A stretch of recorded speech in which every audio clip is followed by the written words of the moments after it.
We'll turn your screen off if you do that. All right, guys, we are recording. I'm going to go ahead and admit attendees, and we've got an opening welcome for participants. Welcome everyone to our final installment of the Fall Topic Tuesday webinar series. We're excited that you're joining us. We've got some really great presenters talking about counselor letters of recommendation. So thanks everybody for joining us this morning. We're going to get started just familiarizing everyone with the platform. Since we are in webinar mode, everyone is on mute, so we cannot see or hear you, but you can communicate with the panelists by using the chat feature. It will come directly to us if you have any tech issues or anything. And if you have a question about the content, please put that in the Q&A, which you'll see that feature at the bottom of your screen. We'll be monitoring throughout the presentation, and we do have a time at the end specifically for it. But if it's a timely question, we will have the presenters address it along the presentation. So as you can see, you've got the chat box at the bottom. One thing that we want you guys to do is we want you to share your experience historically with writing letters of recommendation. Rank it yourself 1 to 5. 1, you're totally new to this space. You're here to learn because you got these recommendation letters that are due ASAP. 2, 5, hey, I'm an expert. I've got years of experience. We could totally probably write the book on this. So we are excited that you're joining us today. Drop in the chat where you fall in your experience with writing letters of recommendation. I see we've got some 3s coming in, so we got some middle of the roads. I know that we've got great panelists today on both sides of the desk, on the college side and on the counselor side, that are going to share their expertise with you guys and have sat in your seat and have had the requirement to either read those recommendations or have to write those recommendations. So we've got a pretty good variety. We've got some background. Looks like people's are 2s and 3s, maybe a 4. So we're excited to hopefully expand your knowledge a little bit. And you can hear from our 5 experts on what they have. Shannon, you want to take it over? Sure. Good morning, everybody, and welcome to the webinar. I'm Shannon Grimsley, Director of State Outreach for the Woodward Hines Education Foundation and the Get to College program. We are recording today and we'll send a link to anyone who is registered.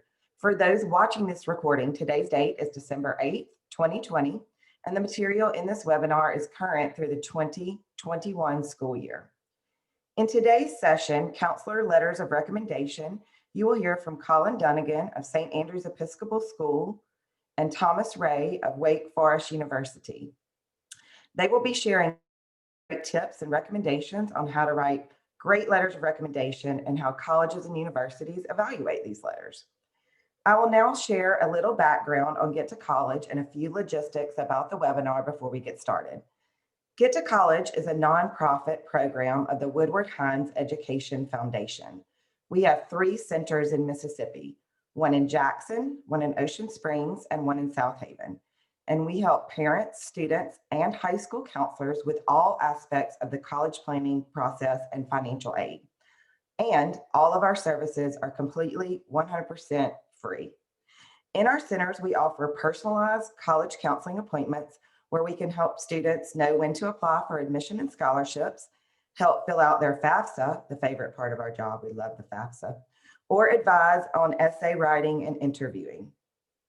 For this fall semester, we have been offering all of our services in a virtual manner, and that has included these counselor webinar series and professional development opportunities.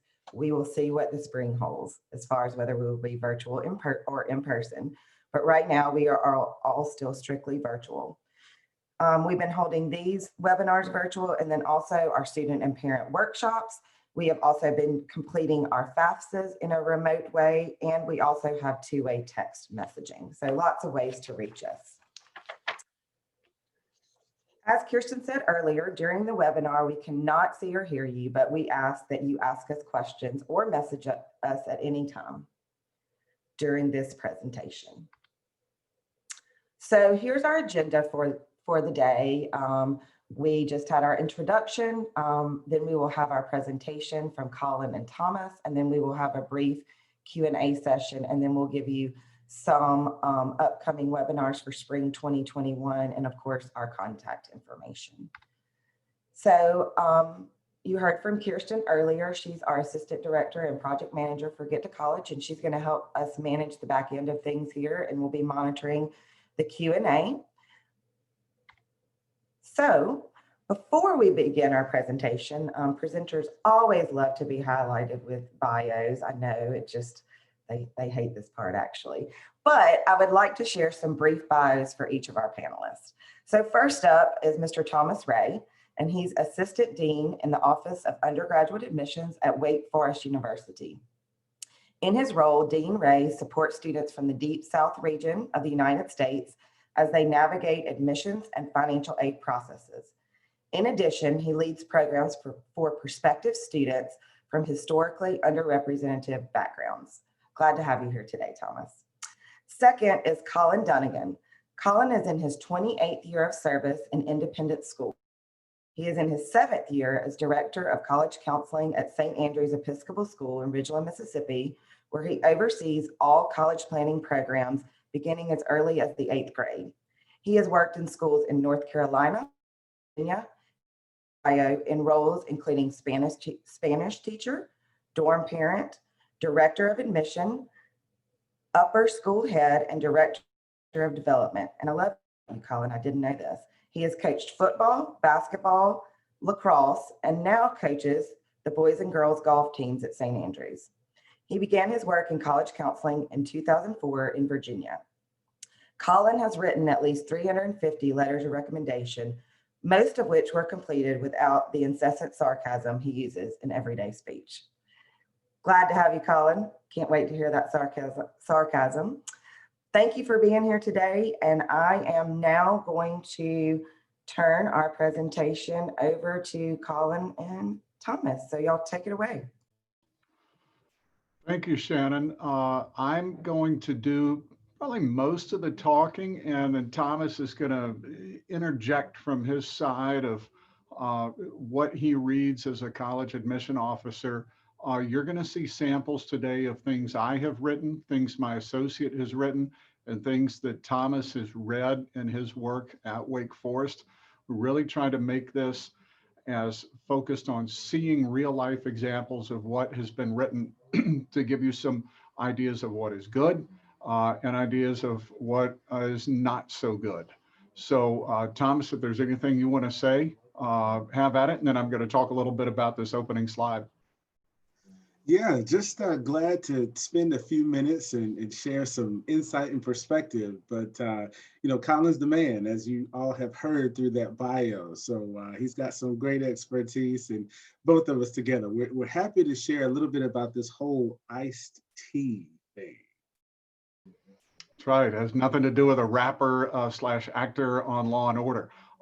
So I heard this impact, character, engagement, drive, and talent from another college in North Carolina. I won't name it, but it starts with a D, and it's in Durham, and they're well known in basketball. That's what they are looking for at that school. And I thought, that's so good, I'm going to put it on a Post-it note on my computer screen, which I have. So we're going to talk about that, but not get into those specific words anymore, but also primarily about context. And I see the counselor letter of recommendation as the piece that gives the context of who the student is within the school and within the class that he or she is in. So next slide, please. This is a first example of something I wrote for a student this year. I'll read it out loud as you go along. This is the opening 2 paragraphs. It is not hyperbole to describe Joe as brilliant. He earned a perfect score on the ACT as a sophomore and took 3 AP courses that year. Only about 20% of our sophomores are even allowed to take 1.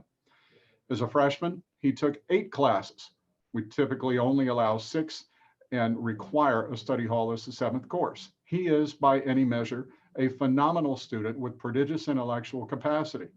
His greatest challenge has been emerging from the shadow of his brother, a 2018 graduate who, in the eyes of many of his experienced teachers, or many highly experienced teachers, was the best student they had ever taught. Joe marvelously describes following those large footsteps.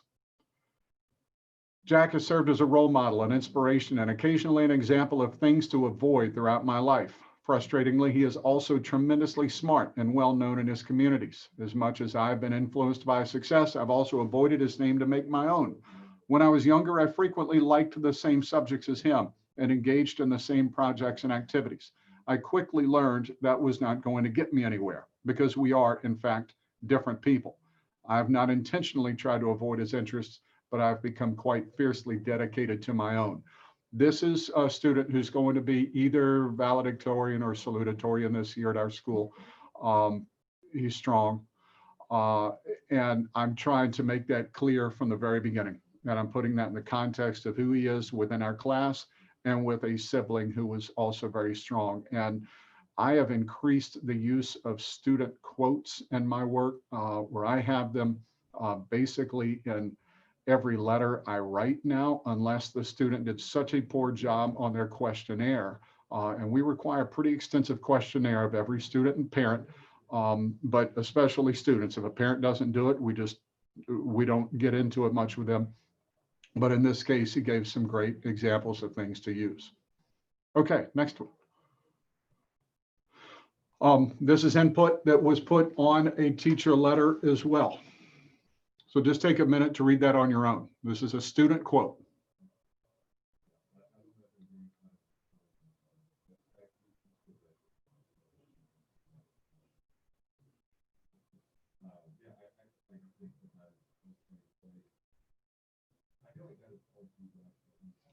This was supported by the other things that were in the letter. It's supported by the teacher letters of recommendation. And we as an office do read every teacher letter of recommendation that is sent by our school.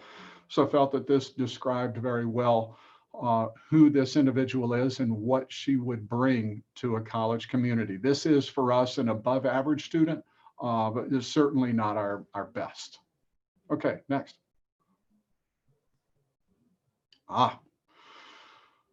This is a young lady who came to us after ninth grade in another school. So just take a moment and read this. Again, not our best student.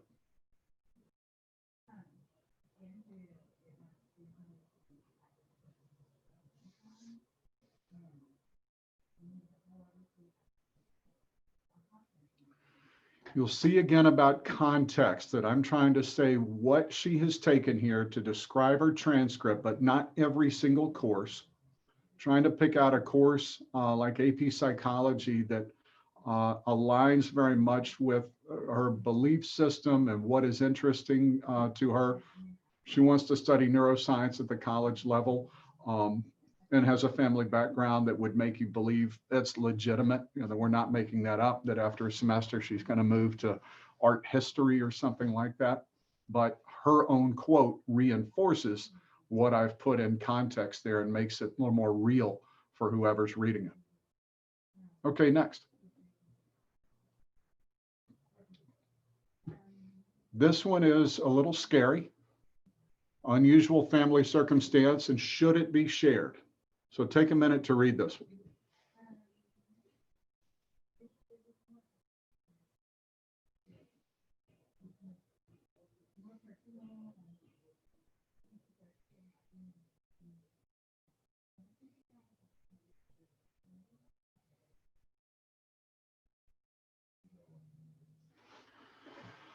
So you may wonder, how in the world did I get that quote from a student? Well, again, we ask about 14 questions of our students. We begin that in March. They have through June 5th to complete those because we do start working on letters of recommendation in the summer. And when I read this back in July, hopefully you will feel this is the right thing to do. I went right to our school counselor, who was off in the summer. So I had to call her and say, I'm sending you this. And I went right to our associate head of school and said, what do you think? In neither case did we feel we needed to report this to something like social services. But I felt it gave a good context to who the student is within my letter but was not a sob story. This is not a student from a poor background. This is not a student who has struggled financially ever. In fact, this is a rather affluent family, but a parent who has problems. And I tried to describe that within the letter and explaining who the student is and showing the maturity that the student has gained from this, and also comparing the student to other siblings who had struggled more so. And Colin, if I could, yeah, go ahead, I'm Thomas. sorry, if I can jump in here just for a quick moment. Quite often when we use the word context, it's often meant to mean within the high school, within the graduating class, right? How is the student's curriculum relative to their peers? How are their grades relative to their peers? But thinking about context, it's also the home that they go home to. It's also the kinds of obstacles that they've had to navigate, the hurdles that they've had to go through, go around, or go under, right? Because it's one thing to see that a student has A's or B's or C's on their transcripts and everything is fine at home, versus an experience like this, where as a college admissions officer or as any school that is evaluating a student holistically, this is the kind of thing that, for example, could explain why there's this random drop in grades at a certain point, or it could explain why there's this C that just shows up seemingly from out of nowhere. It could also maybe confirm something about some of their academic interests or something about their long-term plans. One of the things, just kind of thinking through this, and I'll throw this out there now, just because it seems convenient, but I think sometimes these questions for us as admissions officers come up, have trends been confirmed, right? When I read this recommendation letter, when I hear from this counselor, am I hearing about this particular thing for the very first time? It's not to say that that's a bad thing. Or is this something that I've seen in this student's writing? Is this something that I've seen in their interview, for example, with our admissions office? And so finding these moments and spaces and opportunities to shade and color a little bit of this student's experiences, that yes, they're successful in spite of the kind of difficulty that they've had to navigate at home. And so following, of course, proper protocol at your respective schools is vitally important for sure. But I think this kind of insight is really helpful to colleges that are, again, trying to understand students' successes with context in their high school, but just context of their neighborhoods, their communities, and being at home. Okay, thank you. All good points. Okay, next slide. Okay, this quote was for a student that I think captured who she was. This was directly from her questionnaire. So just take a second and read what she has to say.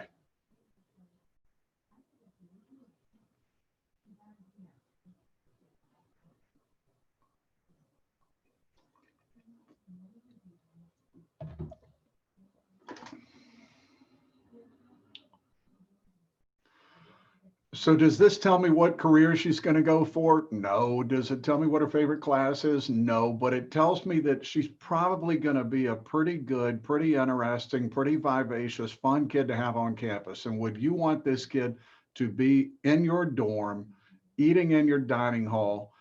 Yes, you would. And this kid is so likable that I called up and left a voice message on the voicemail of the dean of the college where she's applying early decision, and said, I think I'm sending you a total no-brainer. If I'm wrong, then call me. Fortunately, she hasn't called me, so I'm thinking she'll get in about a week. But this just captured a little personality. And again, this is exactly how that letter opened. So it captures the attention of the reader, I hope, that it's not just another formulaic thing, because 350 or so letters, they do become pretty formulaic. Okay, next. All right, weak student.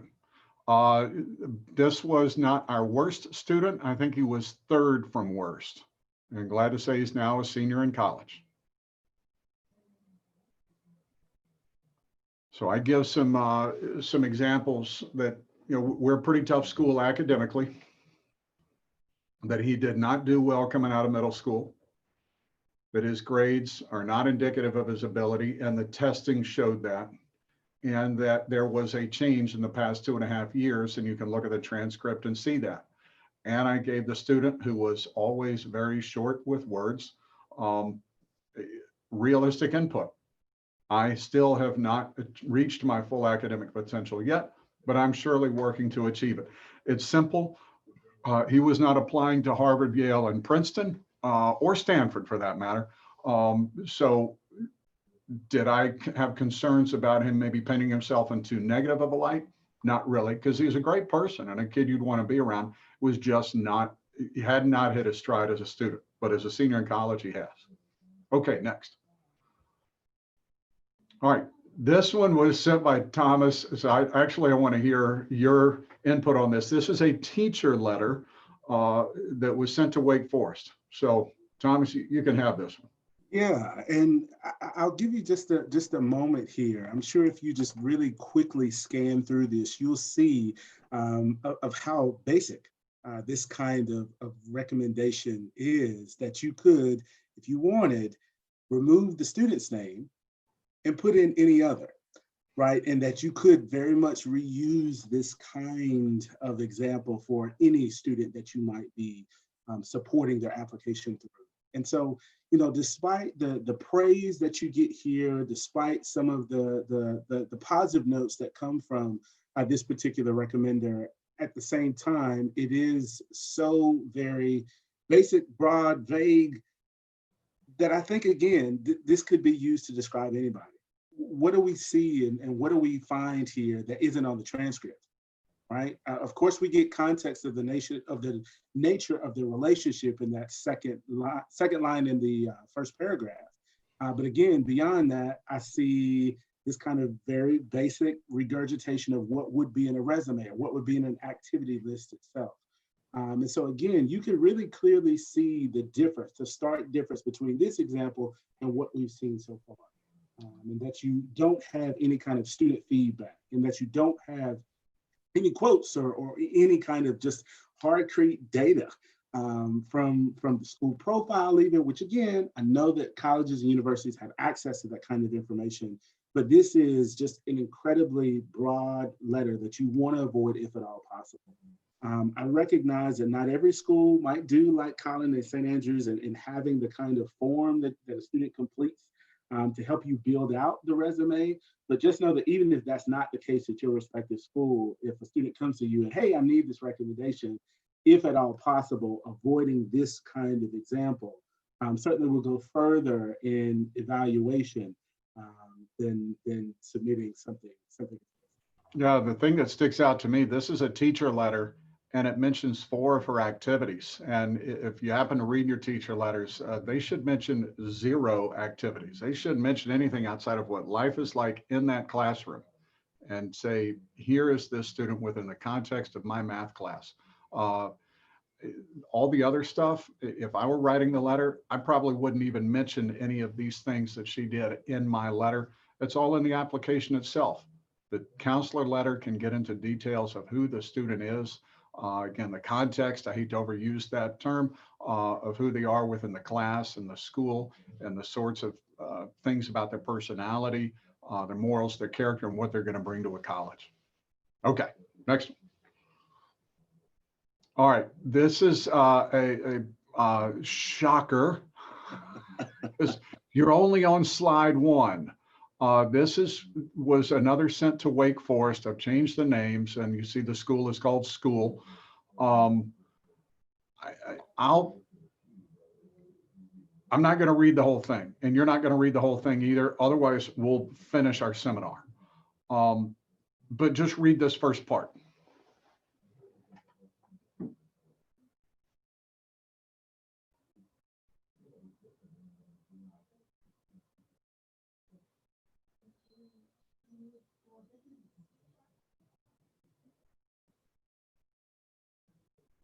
Okay. This was the beginning of a letter. So from a college counselor letter, the first thing we see is information from an art teacher. Different. Okay, next slide. So we get more about art, but art alone does not define Susie. She also loves history and economics, and she's curious about business and marketing. She is a role model and a mentor to young children, a 2-sport varsity athlete who was named JV captain for both of her teams. She's a co-leader of one of school's most active community service initiatives, and she's a 4-year member of school. So we're restating the application. Okay, no, thank you, but it's incredibly well written. All right, next slide. Now we get to the fun stuff. Diagnosed in 4th grade with dyslexia and epilepsy. The counselor cannot put that unless the student or the parent says, yes, it's okay to put it. And we have a statement in our questionnaire. Is there anything you would want to disclose about learning differences or some issue there? But she does a good job of describing it. Now, remember, this is slide number 3.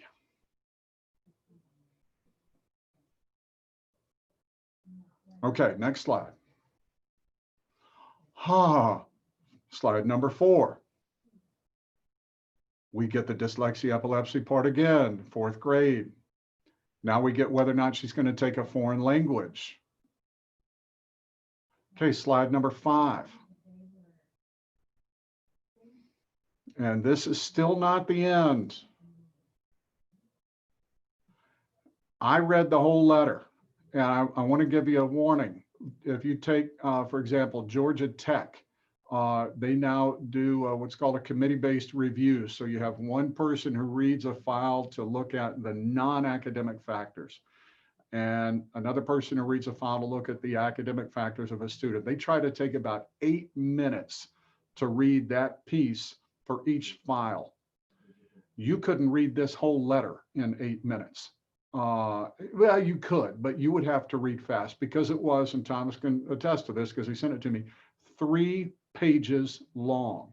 It was horrifying. It was incredibly well written, but we want to go for a page. It is just too much, and it gets into too many things that are already in the application. Thomas, you want to?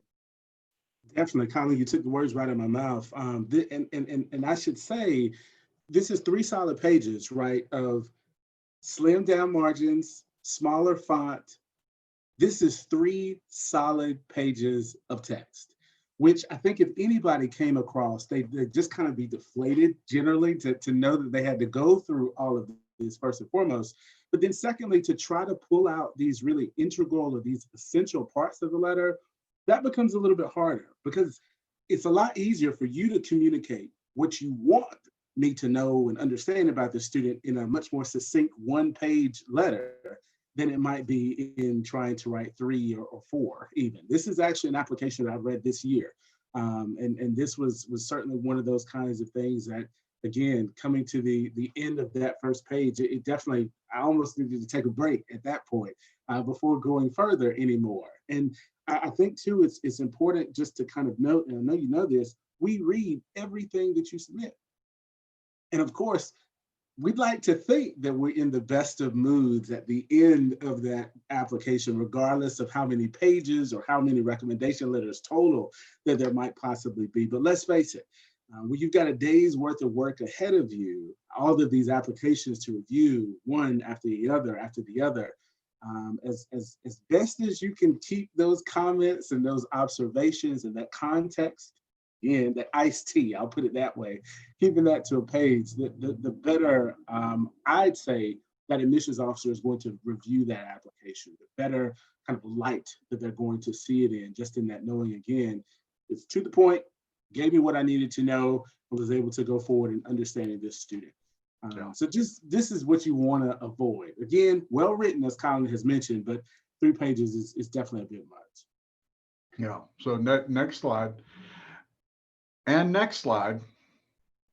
Yeah, I think that's where it, yeah, okay, so we're on slide, I don't know, 7 or 8 at this point. And we get into a paragraph about the whole art museum. My God, it's in the application. It doesn't need to be there. Okay, I think that's it. All right, so new student. This is, I would describe as a 75th percentile kid. So just take a second to read how this is. And this is written by my colleague.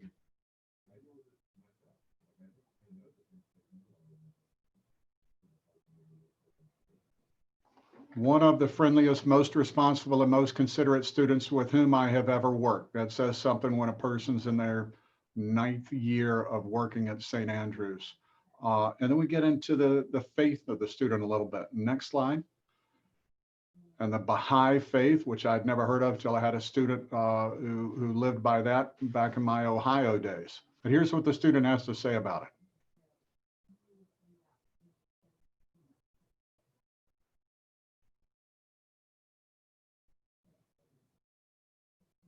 I've never doubted that we are all equal and that no one is less than me.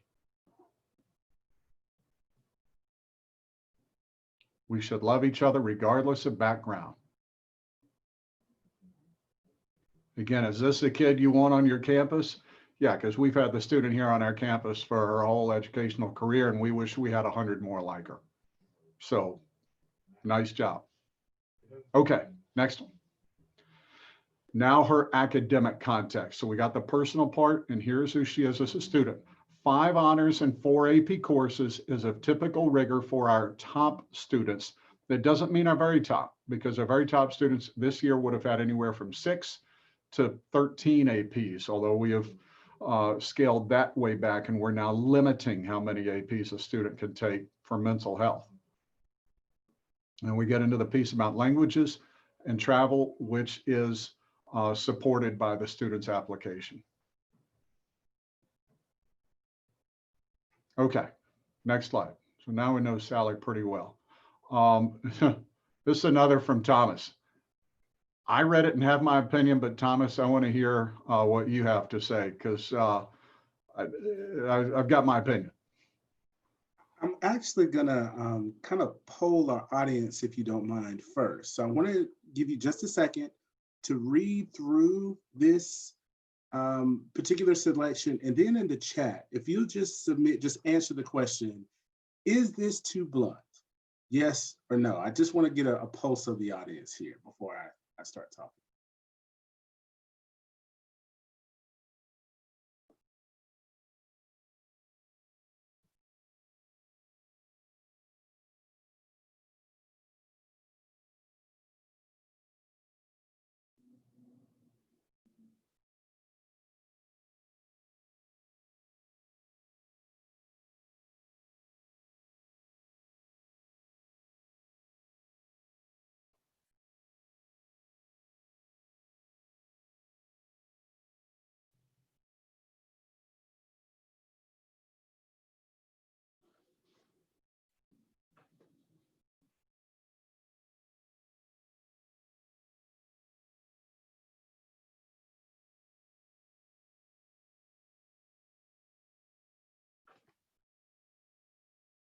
Give you just a few more seconds here, just to be mindful of our time.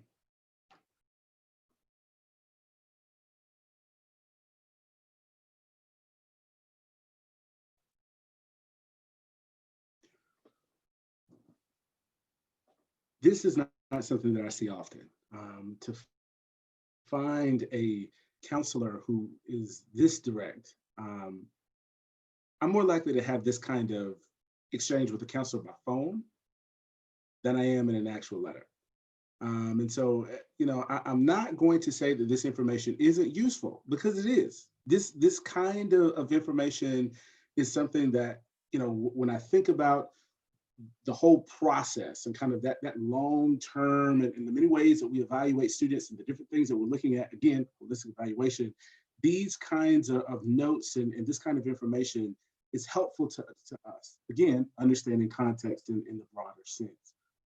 But I think it's important just to recognize and understand too that despite your busyness, right, and despite our busyness as admissions officers, know that it is okay to have conversation with us by phone. Know that that is a resource and an opportunity that you can plug into and utilize to maybe be a little bit more forthcoming. Because, sometimes I think about these recommendations that I receive and that my colleagues and I sometimes talk about, where there's this enthusiastic recommendation, but yet the letter itself doesn't suggest or doesn't align with that at all. Right, that there seems to be this kind of uneasiness or uncertainty that this student might be a good fit, but yet at the same time, you're enthusiastically recommending them. If there's that dissonance there for you, let's talk about that. Let's get to the bottom of why you have concerns or what your concerns might possibly be. And I totally understand not wanting to put those things on paper, which is why, again, I think it's important just to understand the two-way street that is the relationship between the college side and the high school side. Because again, this is information that I appreciated. I did. I really much, especially considering the application on the whole, this made a ton of sense for this student and brought to life and kind of answered some questions that I internally had. But at the same time, I certainly recognize and understand how this might be just a little bit too much in the context of an admissions application.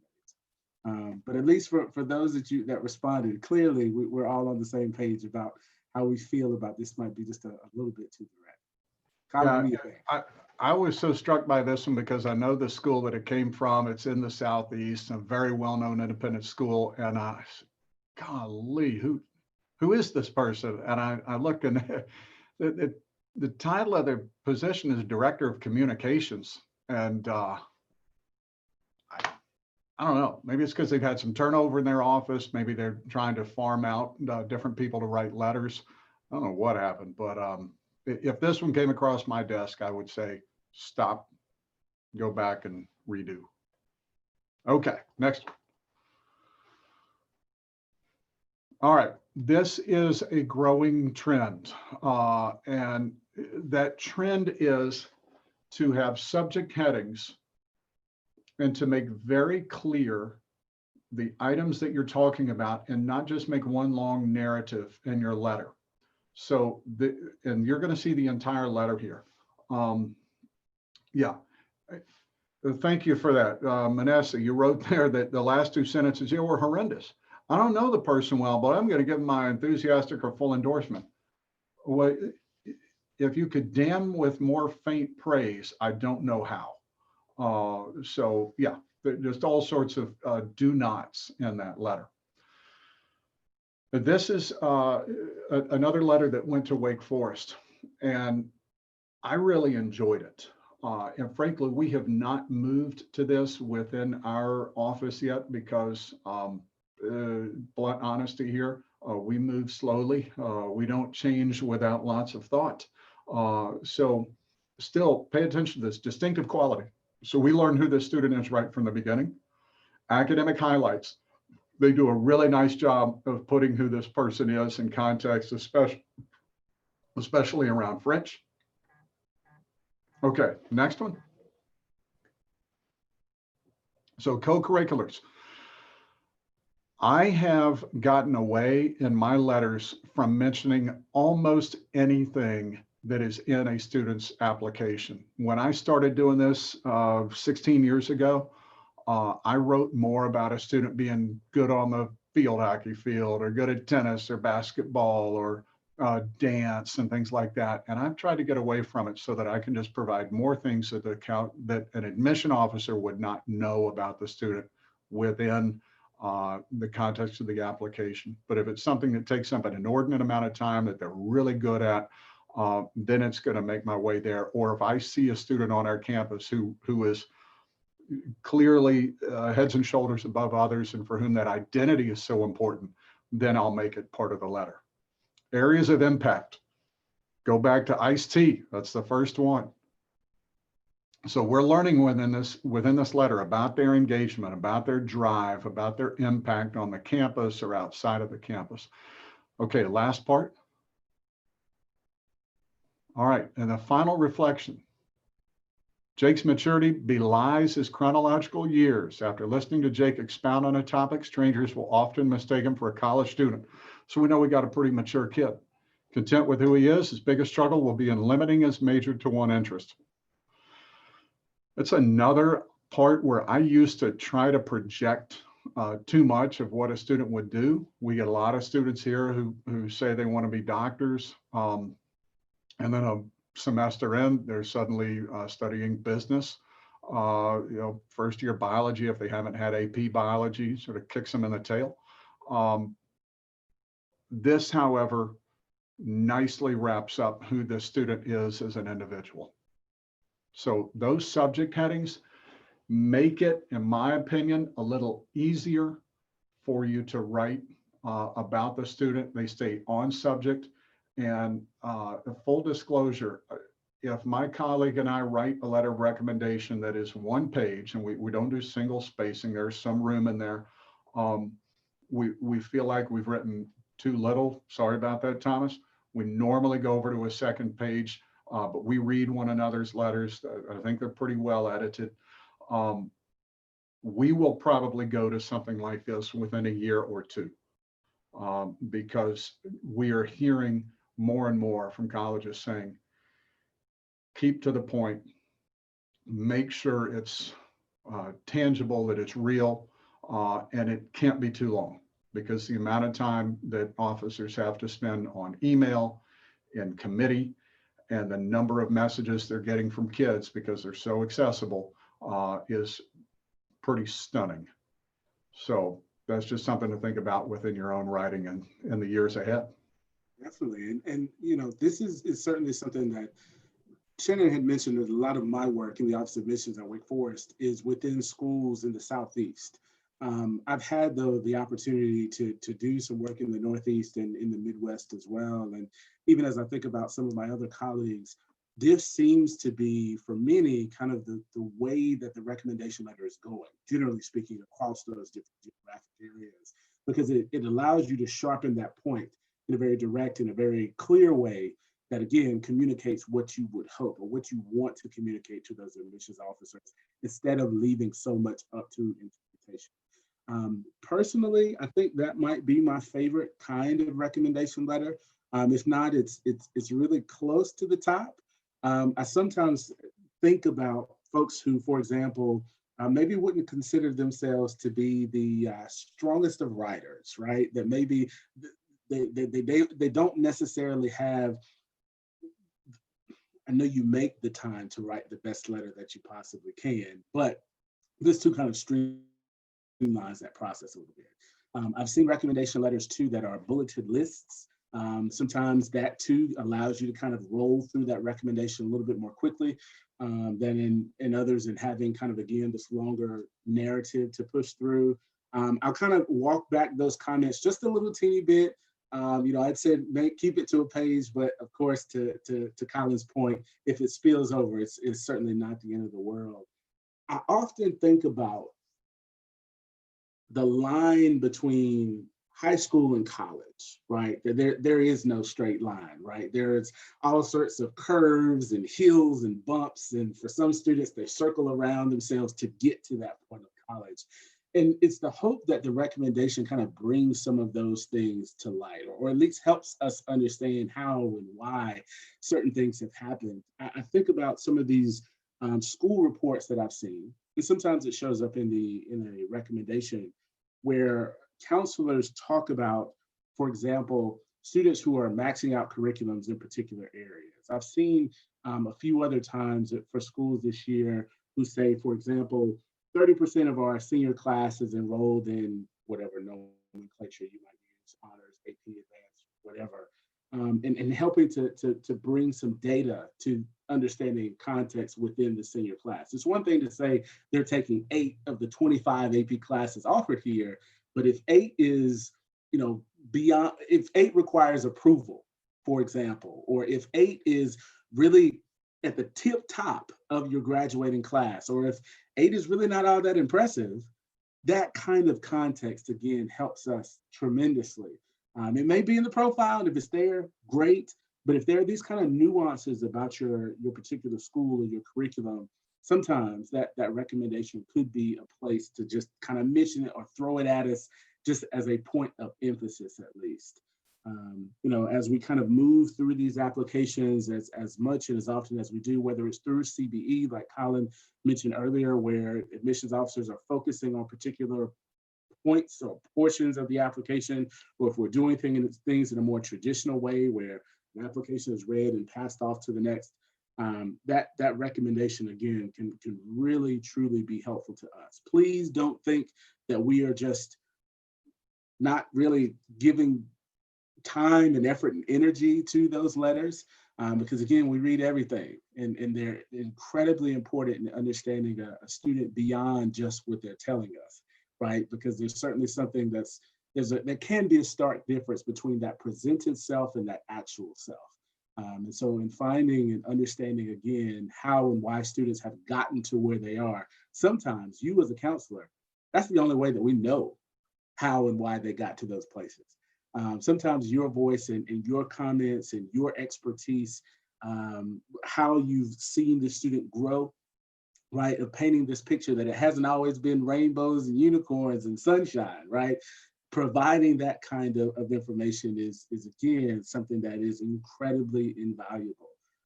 So I hate to speak for folks generally, but I'll speak on the behalf of many a college admissions officer of thanking you first and foremost for the time that you spend in crafting these kinds of letters, because again, they are incredibly invaluable to us and for us in making the best decisions that we can. Because at the end of the day, sure, we want students who are going to enrich our college campuses, but we also want students who can thrive on our campuses. It's not our job to admit students who don't graduate, right? We're looking to admit alums at all of our institutions, people who navigate the process and the co-curricular opportunities and some of what you provide for us, that context about their intangibles, about their academic pursuits, that again, could make all the difference as we make those decisions on the back end. So thanks in advance for what you do and for crafting and creating the best letters that you can. Know that we're resources through this. And so within whatever institutions that your students might be applying to, we're happy to have those conversations and happy to kind of build out this understanding and being on the same page of what our expectations are or our hopes are as admissions officers, but two, the kinds of things that you're able to add and contribute from your perspective as well. So just thank you. Thank you all so much. I think we've gotten to the end of our time. So questions, and we had one or two pop up down there that I think have been responded to. Yeah, so for those that didn't see, someone had asked about getting the questionnaire, Colin, that you distribute to your students. And he will be sharing that with Get to College and we'll be emailing it out. But we do have a few questions that we would like to have you guys kind of conclude with. So Colin, if you could kind of talk to this group about your processes in kind of your timeline, your logistics, you alluded to, you do a questionnaire, but kind of like talking through from, I guess, when it begins in March of their junior year through kind of like spring of senior year. We have a myriad of experience with us today in terms of counselors. So we just kind of want to provide them with, hey, this is how someone else does it in case they're working on establishing or reevaluating their processes in this space.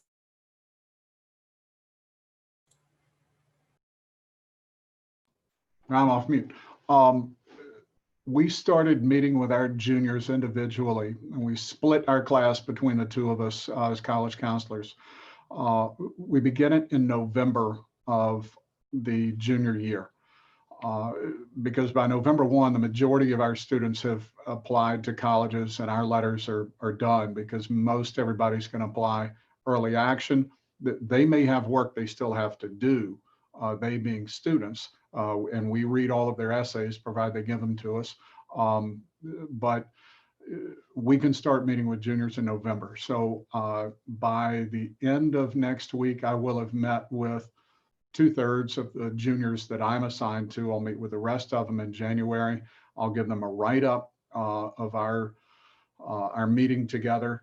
I'll give them usually 10 to 20 other colleges I think they ought to be considering, which I give them my assessment of what they need to do in terms of testing, in terms of college visits, things that may be missing in their sort of their resumes, if there's a total absence of leadership and they come talking about highly selective schools, if they talk about sciences and they're not doing research of some kind or volunteering or shadowing, we get into those things. What we tell a student is we will meet with them 5 times minimum. By the time we meet from the first point in the winter or fall to winter of the junior year to the time they graduate. We make them come back to us in the spring of the junior year for a follow-up meeting. It's just the student, although we do invite parents if they want to come. Most don't. We have 2 meetings with them in the fall. We have started some letters of recommendation in the summer. I write more than my colleague does in the summer. By June 5th, they should have completed their questionnaires, and we're using that to go off of. And then we can wrap up their letters better in September and October. And then we're going to meet with them one time in the spring of the senior year to make sure we know where they got in, where they didn't get in, where they're going to go, and so forth. These are conversations that have on an ongoing basis, whether in the dining hall, although not now because we don't use our dining hall this year. So again, a minimum of 5 times. We are available in the summer, though we do take at least a month off individually. So we get to know students through those conversations that admittedly last spring, they didn't happen. The little chance one-on-one visits by the lockers and the courtyard and other places, they're not happening this fall either. And I convened some other independent school counselors. We've met 3 times in the last 6 months to talk about how the year's been. And they're all saying the same thing. They just don't know kids as well. And it means that we have to depend on what kids tell us. And in my colleague's case, he'll typically provide a quote or some input from a teacher or 2 about how they are within those classes.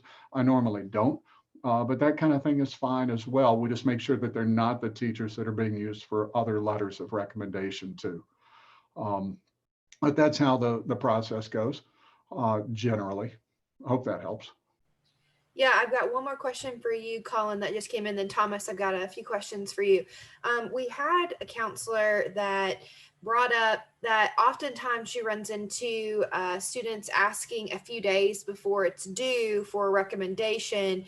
She kind of asked for, any advice on how to handle that. She's like, I can't write a great recommendation when it's due in, a very short window of time. And a lot of our counselors that are watching are managing large caseloads of students. And so a lot of balls are being juggled. Any kind of best practices that you would suggest? And Thomas, you can weigh in after Collins on this if you have experience as well.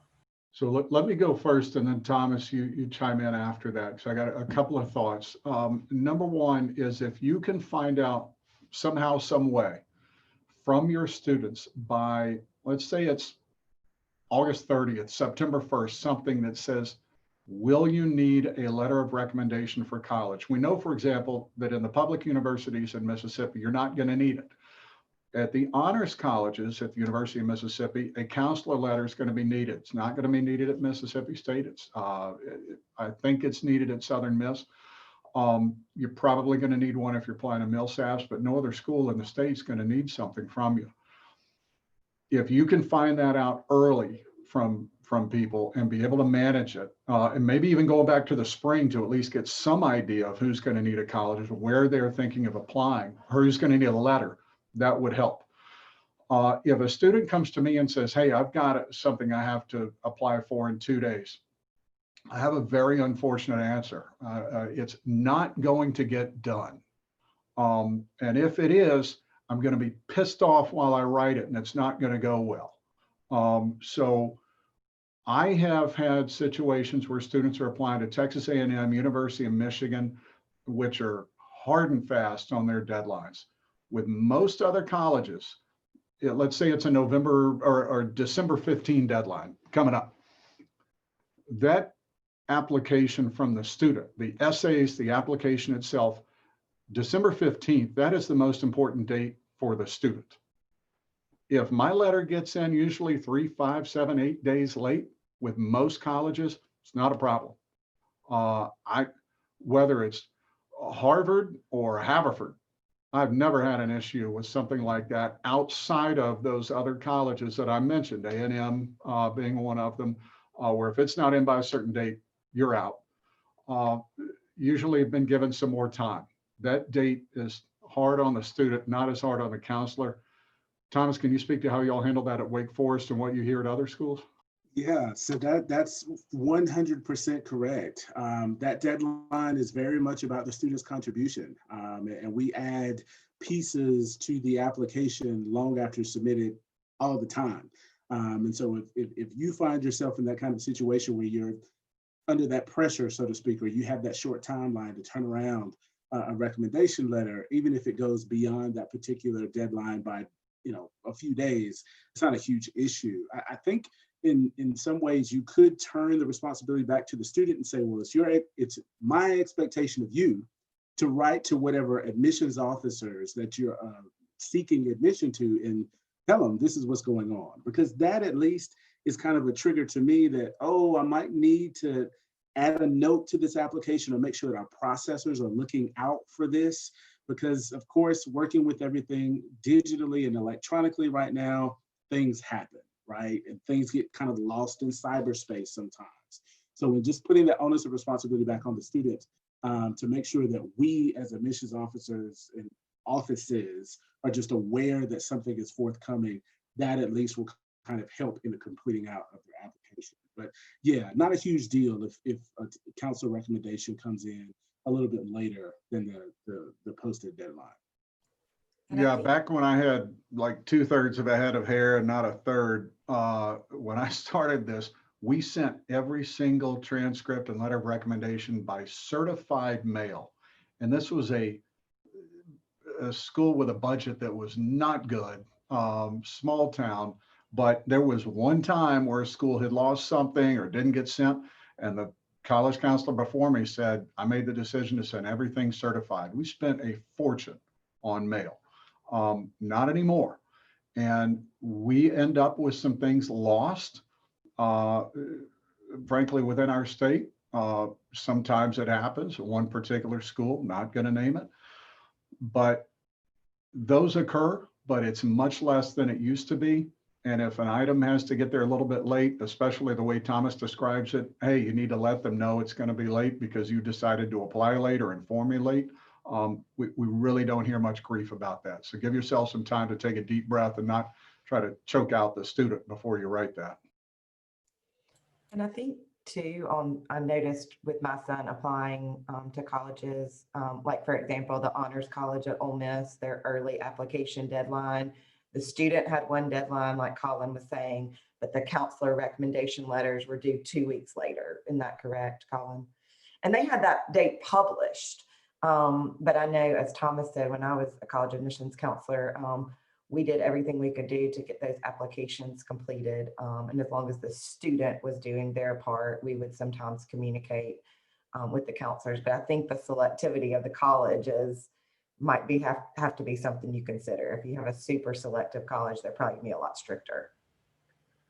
All right, so we've got one final question, kind of wrap us up. Thomas, I'm going to pose this to you. So we've got counselors that are on that may not be terribly familiar with the impact that a counselor recommendation letter can play and the importance of the school profile. They may not have a lot of students that traditionally go a more selective route. And we know that, like Colin said, honors colleges and scholarship programs with our public institutions in the state kind of use the letters from counselors in that same space that a holistic approach is used in for admissions or for program admission. So if you could kind of just share with our counselors some parting words of, hey, this is how much and this is why it's so important to spend a little more time on it than maybe what has done in the past or maybe what a colleague has done for them, that would be really helpful for them to kind of understand.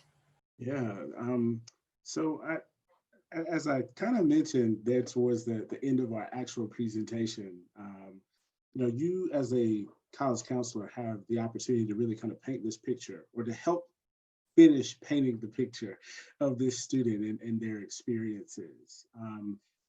Sometimes the question is posed to me, well, what has the most weight in my application? That's what students tend to ask.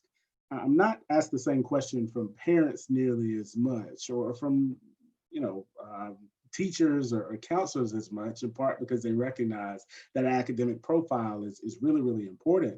And I'd say that maybe a 1B, so to speak, is a bit of what comes from our college counselors. That profile is incredibly helpful to us in understanding kind of the ins and outs of your school. I mean, of course, a lot of colleges and universities have admissions officers who are assigned a geographic territory. So there'll be this one person that for the most part, reads applications at a particular school or in a particular state. But at the same time, when transitions happen, right, this new admissions officer comes in, that profile is their introduction to your school. That recommendation is potentially the introduction to the student as well, beyond the transcript, beyond the recommendation. I sometimes think about this kind of macro and micro approach that students need to take when they think about their applications. And it's not about answering each question as though it exists on an island, but rather it's thinking about everything. What does each response say about me as well? If a student spends every application question talking about sports, what do we know about them aside from just sports? And I think in some ways, as a writer of a recommendation letter, you've almost got to think of it in the same way, right? If I think about the application on the whole, I'm going to know, as an admissions officer, I'm going to know about their activities. I'm going to see their transcript in the classes that they're taking. I'm going to hear about their long-term career plans. What am I missing? What kinds of things is not communicated or are not communicated in the application? I don't know about necessarily the hardship that they've had to overcome. I don't know about necessarily their approach to classes on a day-to-day basis. I don't know necessarily about some of their motivations or some of the shadows that they've had to step around when we think about that older brother, that example that we mentioned earlier. So again, you're really very much kind of painting this picture in a way that, again, we don't get that information unless it comes from you. And so as I mentioned, thank you for whatever time that you put forward in writing these letters, because know that it really does make a difference. It really does carry weight in our process. It's not something that we just kind of glean over or just kind of push to the side, or we ask you to do just for the sake of asking you to do it. But rather, again, it is very much informing our decision and helping us to understand what this student has accomplished in the context, again, of their high school, of their respective home communities. You've got some incredible insight that is really, really helpful to us when it comes time to making some of those hard decisions that we inevitably have to make every year. So just know that time that you're spending, again, we value, we appreciate, and it really does help us in making our decisions. I want to just throw in one final thing. When I started writing letters, 2004, I was pretty self-conscious about my writing. I did not share those letters usually with anybody because I didn't want somebody to read them and hack them apart. And 16 years later, I share them with my associate, who is a far better writer than I am, and he hacks them apart. And that's fine. So don't hesitate to show somebody else a letter and get their input and their thoughts, because having a second set of eyes, or sometimes a third, I'll go to our school counselor or sometimes an advisor and say, what do you think of this? Does it make sense? Is it appropriate? Am I leaving something out? It really has been very helpful for us and gives us greater confidence in what we send out.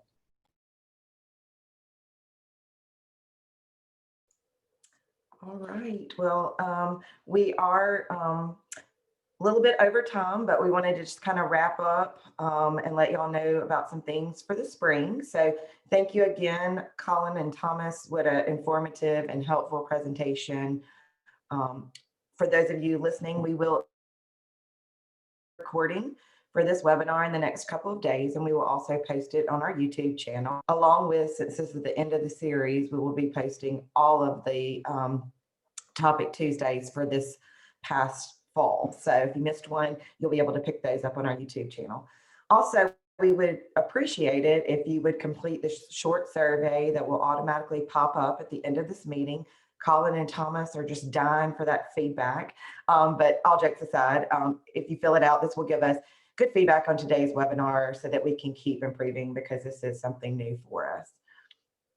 So today, sadly enough, was our this webinar concluded our fall 2020 Topic Tuesday series.